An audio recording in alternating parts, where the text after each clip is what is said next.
I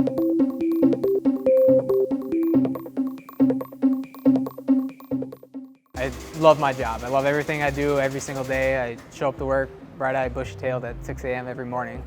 It's a great company. I feel blessed to be here. I love it because it's a challenge. If you like something that changes, this is the place to be because we're changing every day, we're growing every day, and it just makes it fun to come to work because you know, hey, we might have a new customer today, and it might be something new and exciting and challenging to work on.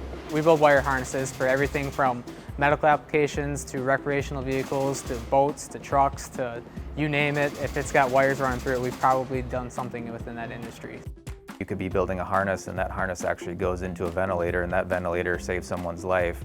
And if you didn't know anything about that product, you would just be building a wire harness. Since Kato Cable is continuously expanding, it's meeting different customers, it's meeting different challenges. When we're busy, account managers are dedicated to getting product to their customers. We're out there helping out as much as possible.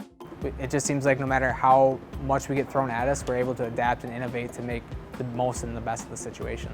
Our production team is incredible. We're able to just come together as a team, sit down, talk about it, and work through it. They're shoveling things around to make it happen for our customers. And that level of dedication across all departments, I think, speaks volumes, again, to the culture here.